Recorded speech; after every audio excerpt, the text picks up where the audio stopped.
What if I told you that the most powerful figure in North Korea isn't the man you always see, but the woman you never notice? While the cameras point to Kim Jong-un, someone else has been orchestrating the regime's image, strategy, and survival from behind velvet curtains. No title, no official rank, yet her fingerprints are on every major move the regime makes. Her name is Yo Jong, Kim Jong-un's sister, and if you think she's just a loyal sister, you're already behind. She doesn't rule from a throne, she operates from the shadows. From nuclear threats to luxury palaces, from underground smuggling networks to state propaganda machines, she's the silent architect of one of the world's most feared regimes. Her world is wrapped in silk, guarded by steel, and buried beneath layers of deception. This isn't speculation, it's happening now, right behind the world's blind spot. In this video, we pull back the curtain on the empire she controls: hidden residences, floating embassies disguised as super yachts,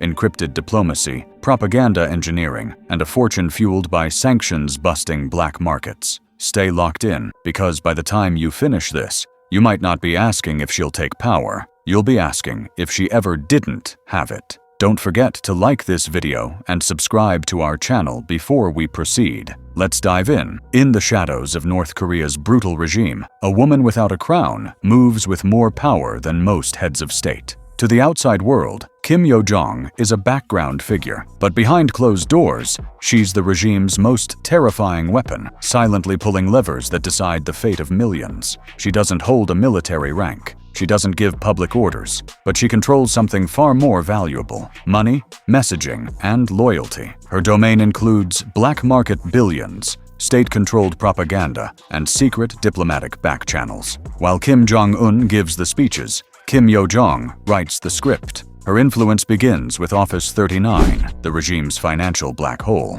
a network of shell companies, front groups, and illicit trade routes pumping untaxed cash into the supreme leader's inner circle. Cigarettes, weapons, software, oil. If it's illegal and profitable, she's connected to it. And her grip over state media? Absolute. From headlines to broadcast angles, from slogans to smiles, nothing appears unless she approves it. Her power is so precise, it's almost invisible, and that's the point. While the world imagines Kim Yo Jong walking palace halls, the truth is far more terrifying. She doesn't live in palaces. She rules from fortresses. Start with Rong Residence, a 12-square-kilometer security compound, wrapped in electrified fencing, surrounded by elite troops, and embedded with underground bunkers designed to withstand nuclear attack. Below the surface, steel-reinforced escape routes, survival chambers, blast-proof command rooms. It's not just a home, it's a war bunker in disguise. Then there's Onsen Palace,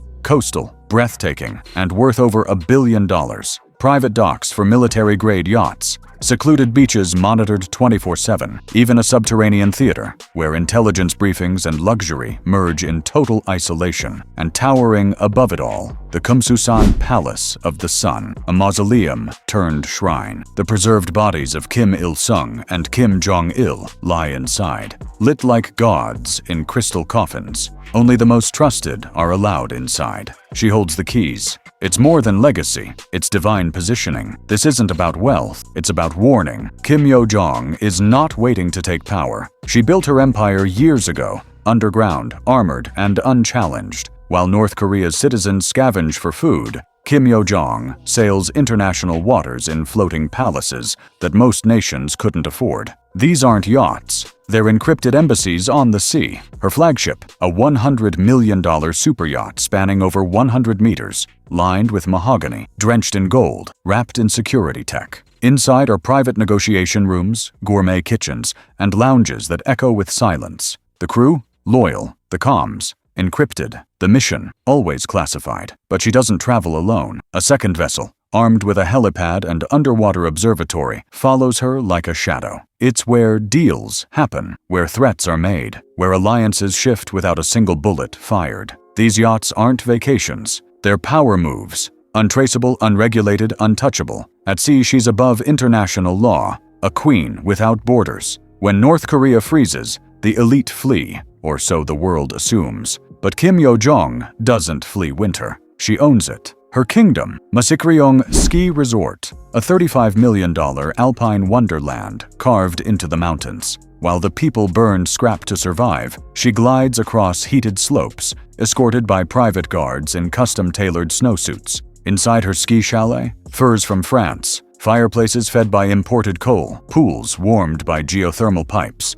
gold-trimmed spas. Even her horses, hidden in private mountain stables, are bred for nobility. To outsiders, it's a fairy tale, but inside those gates, it's a political stage. Every snowfall a photo op, every fur coat a warning. Winter isn't coming. She brought it. She doesn't just ski. She dominates the mountain like it's a private kingdom. Her arrival clears the slopes. Guards in matching white snowsuits form a silent perimeter. Every movement is choreographed. Her skis, precision crafted in Switzerland. Her rides, purebred stallions trained in underground stables where hooves never touch common snow. When the thrill fades, she vanishes into gold-laced spas and villas heated by underground geothermal grids. This isn't recreation, it's command in disguise. A winter palace forged from silence and fear. Outside, children burn trash to stay warm. Inside, she watches the snowfall behind velvet drapes, champagne in hand. In her world,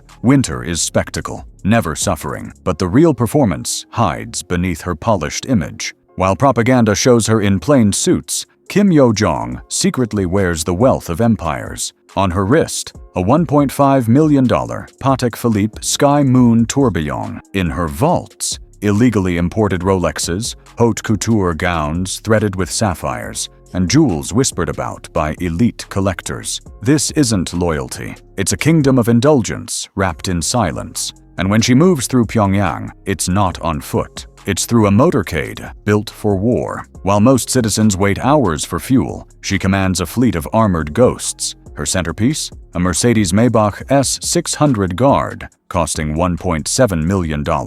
Bulletproof, blast-resistant, and custom-fitted with a communications array that could direct a battlefield. Beside it, a ghost-white Rolls-Royce Phantom waits in silence. Inside, cashmere seats, gold-edged crystal accents. She doesn't drive, she floats, as if untouchable, as if every road bends before her. Her world isn't just polished with gold, it's armored. Behind the marble floors and luxury spas is something far more serious. A private military on standby. Yo Jong's family controls more than 100 armored vehicles, ranging from luxury command cars to fully functional tanks. Most are hidden in underground facilities, ready to roll at a moment's notice. These machines aren't about transportation, they're about power. Each one sends a message. This empire isn't just rich, it's ready. Then, something changed. On March 2nd, 2025, as tensions rose across the Korean peninsula, a familiar voice stayed silent, but a new one emerged.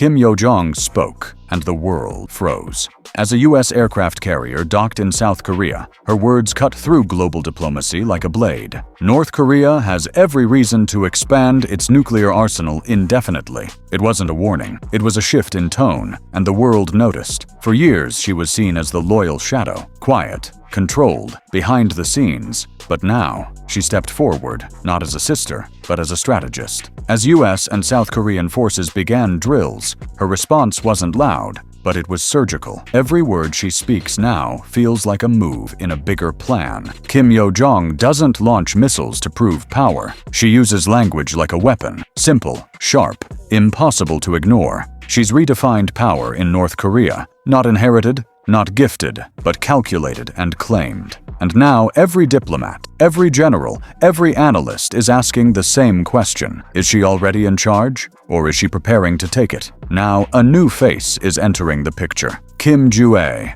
Kim Jong-un's daughter, young, composed, and appearing more frequently in public. She's dressed in fur. She stands next to generals. She's even printed on postage stamps. This isn't a coincidence. It's choreography. What started as symbolism now feels like succession. Inside the palace, whispers are growing louder. Is Kim Jong-un quietly replacing his sister with his daughter? Has Yo Jong, once the obvious successor, been pushed aside for a bloodline move? The question isn't just about politics. It's about survival. Yo Jong has endured purges, backroom betrayals, and assassination plots. She knows the truth of North Korea's inner circle. You don't retire, you're erased. And she's not planning to vanish quietly. This is more than family tension, it's a silent civil war. A clash between two women, one who mastered every lever of power, and another being shaped to inherit it. The battle is already underway, but not in speeches or headlines. It plays out in carefully edited photos, in who stands where,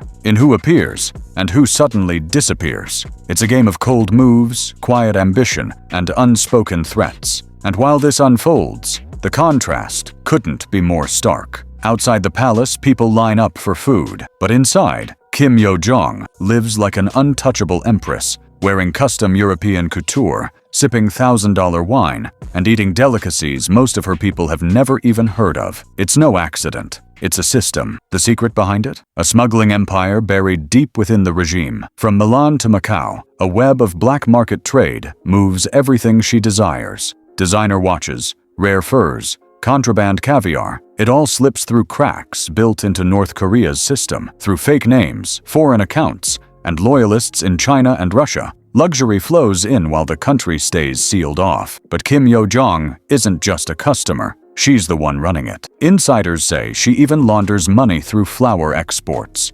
Roses sold internationally, masking transactions worth millions. It's not just decadence. It's a message that power here doesn't follow the rules. It writes them. While the country watches state TV, she builds a life stitched in silk and silence. In North Korea, luxury isn't earned. It's imported, hidden, and protected. And she's the one who built the pipeline, the gold watches, the gowns, the blacked-out convoys. They're all pieces of a shadow economy with one name at the center, Yo Jong. She isn't just the sister of a supreme leader. She's the strategist. So here's the real question. Will Yo Jong become North Korea's first female ruler? Or will she vanish, like every threat the regime has quietly erased before her? If this glimpse into her hidden empire shocked you, like this video, subscribe to our channel, and share this video. And remember, in North Korea, power doesn't shout. It smiles and moves in silence.